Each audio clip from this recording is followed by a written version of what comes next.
Seja bem-vinda, seja bem-vindo a mais um vídeo da série Só Pedrada Quant. Aqui tem só o ouro sem enrolação. Nesse vídeo, nós vamos falar sobre a medida de Dirac, Dirac Measure.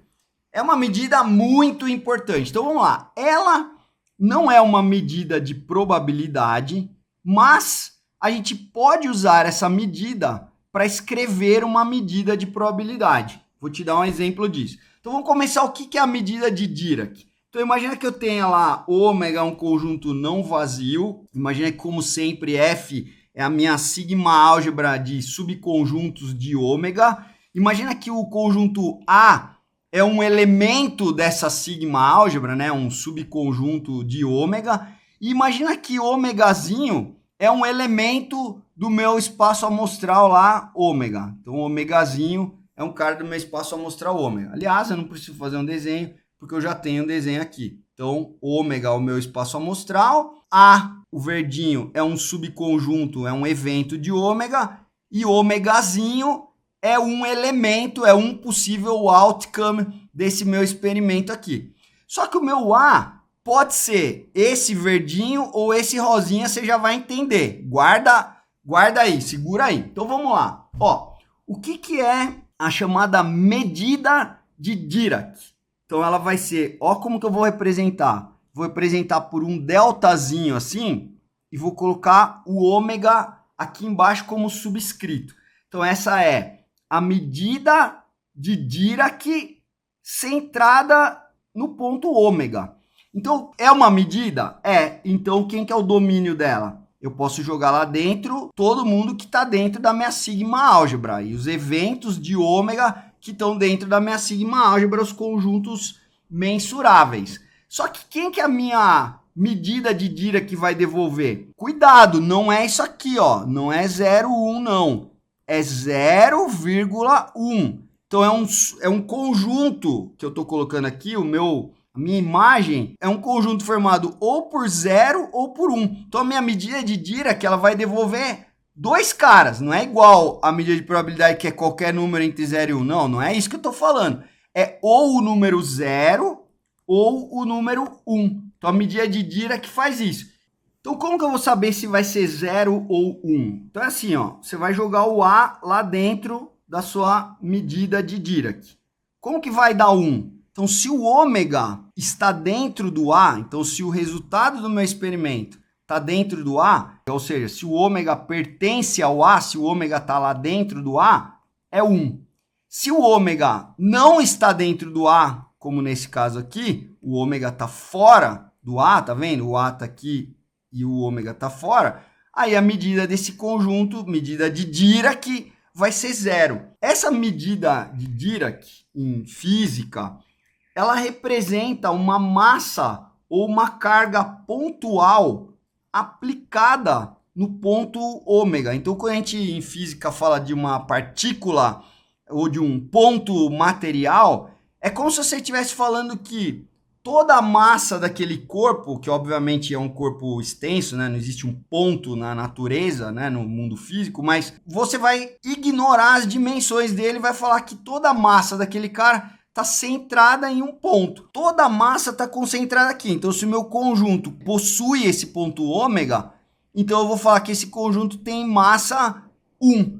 Mas se eu pegasse então um outro conjunto que não tem o ômega dentro dele, o conjunto inteiro tem medida 0.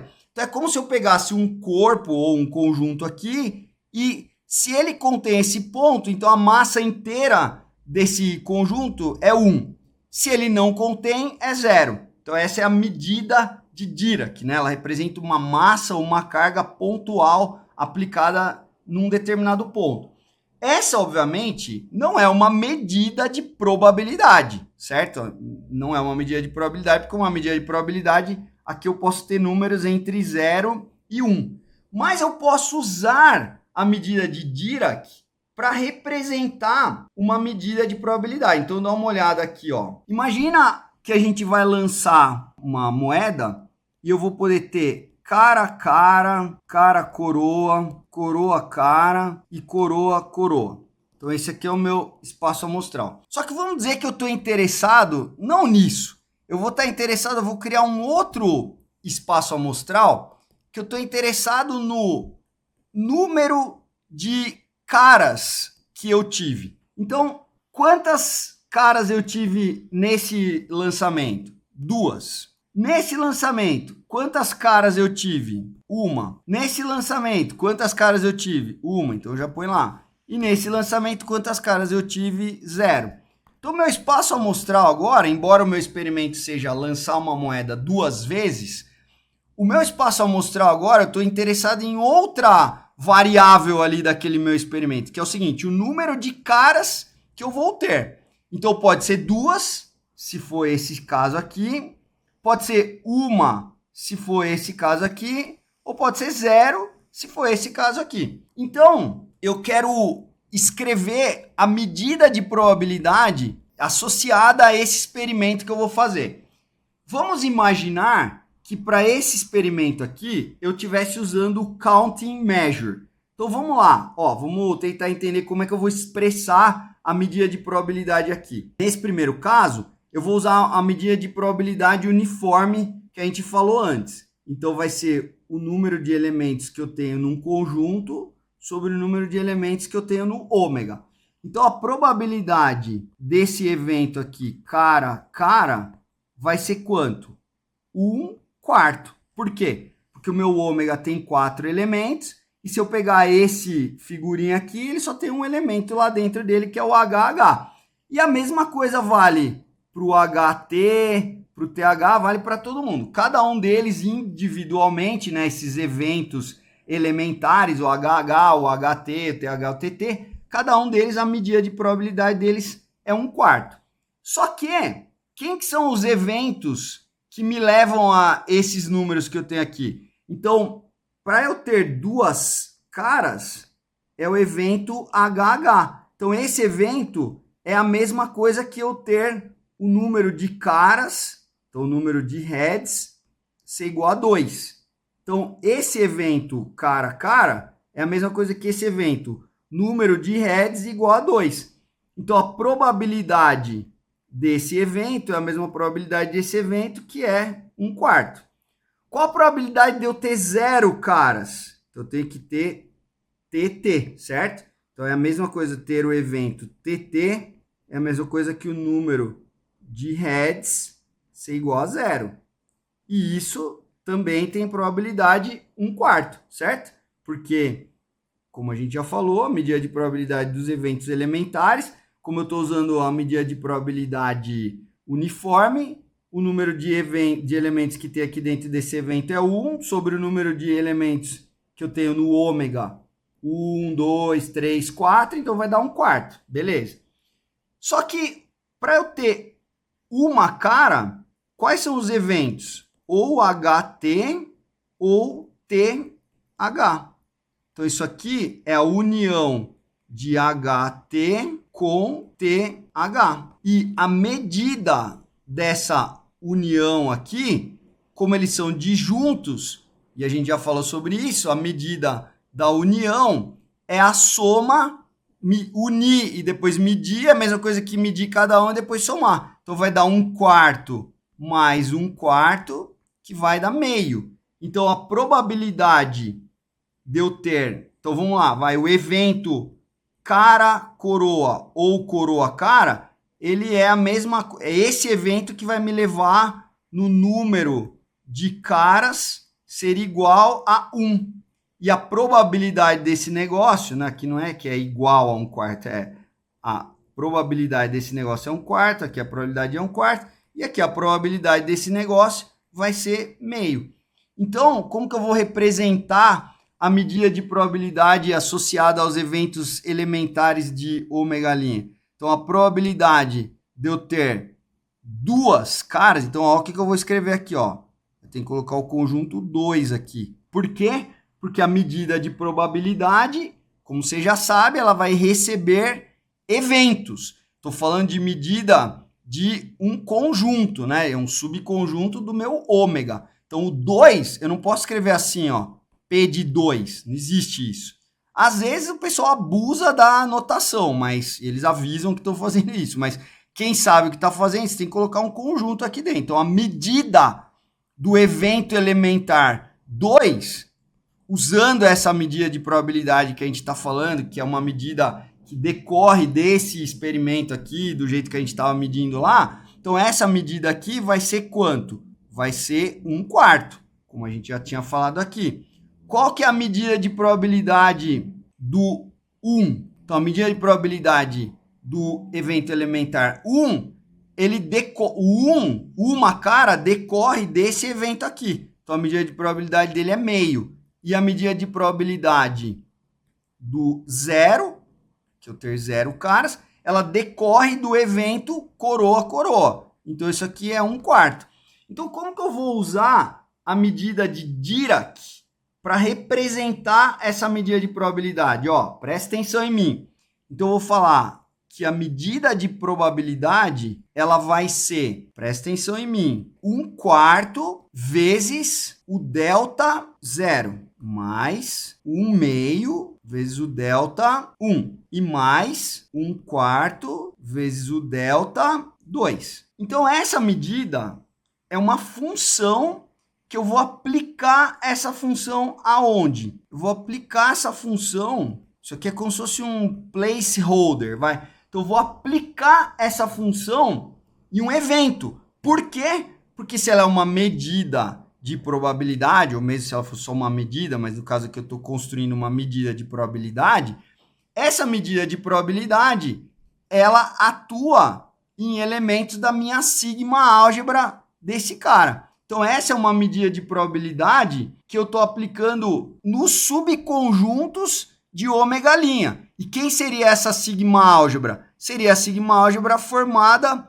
por esses subconjuntos todos. O 2, o 1, o 0 e outros caras. Então, quem seria a sigma álgebra lá? Seria o ômega', o vazio, o 0, o 1, o 2...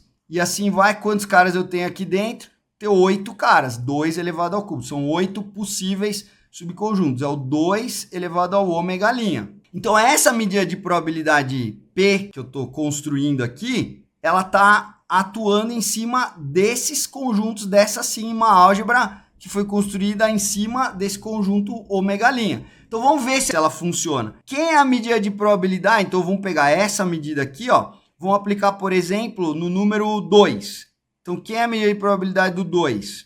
Então, você tem que colocar lá, ó. É 1/4 vezes a medida de Dirac centrada no 0 de quem? Quem que eu vou jogar aqui dentro? Eu vou jogar o conjunto 2. Mais meio da medida de Dirac centrada no ponto 1 de quem? Do 2. Mais 1/4 da medida de Dirac centrada no ponto 2 de quem? Do 2. Então, eu apliquei a medida no conjunto 2. Quanto que vai dar? Faz a conta aí, ó. Vai dar 1/4. Aí, o conjunto 2 contém o 0? Tá dentro do 2 lá tem o 0? Não. Então, é 0.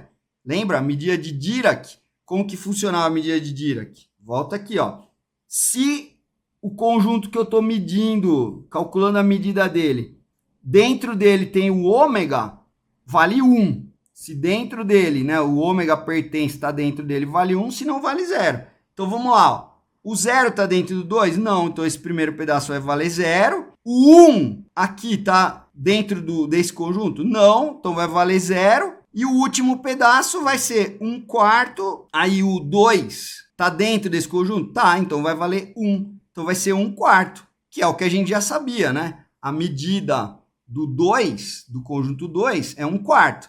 Agora, vamos colocar outro conjunto lá dentro, ó. Vamos colocar o conjunto... Não vou escrever tudo de novo aqui, ó. Mas vamos colocar o conjunto 1,2. Então, o que eu estou falando? Eu quero medir o conjunto ou tem uma cara ou tem duas caras. Vamos ver quanto que tem que dar. Vamos olhar no conjunto original. Ou tem uma cara, que é esse, é o heads, tails ou tails, heads. Ou tem duas caras. Então, nós estamos falando desse subconjunto aqui, ó, certo? Então, qual que é a medida dele? Calcula o Uniform Probability Measure dele. Quantos elementos eu tenho aqui? 3 no total, que é 4, dá 3 quartos. Ou é a união desses 3 caras disjuntos, é 1 quarto mais 1 quarto mais 1 quarto, seria 3 quartos. Vamos ver se essa medida que eu escrevi desse jeito, olhando para o outro espaço amostral que eu criei, vamos ver se ela funciona. Então vamos ver, ou uma cara, isso que significa esse evento aqui, ou 2 caras. Então bota lá, vamos ver, ó. Vai ser 1 quarto, a hora que eu colocar o 1, 2 aqui, o 0 tá dentro lá? Não, então é 0. Mais meio. Qual que é a medida de Dirac centrada em 1 do 1, 2? Então o 1 tá lá dentro? Tá, o 1 tá lá dentro. Então como o 1 tá dentro desse conjunto, pertence a esse conjunto, a medida de Dirac é 1. Mais 1 quarto vezes a medida de Dirac centrada no ponto 2 do conjunto 1, 2. O 2 está dentro desse conjunto? Tá. Então a medida é 1. Então quanto dá meio mais 1 quarto? Né? Você sabe, meio é 2 quartos mais 1 quarto. Dá 3 quartos, que era o que tinha dado. E obviamente se você colocar o 1, o 0, o 1, 2, que é a medida do todo, quanto é a medida do todo? O 0 está lá dentro? Tá, então vai dar 1 quarto. Aí coloca aqui também o todo. Aí o 1 está lá dentro? Tá, vai dar mais meio. Aí 1 quarto mais meio mais 1 quarto vai dar meio, né? 2 quartos, 2 quartos, 3 quartos, 4 quartos, que é 1, vai somar 1. Então, na verdade, todo experimento que você faz que tem o range dele, né? O resultado dele é um conjunto discreto, finito, a gente vai poder escrever essa medida de probabilidade associada a esse experimento como sendo uma combinação linear de medidas de Dirac.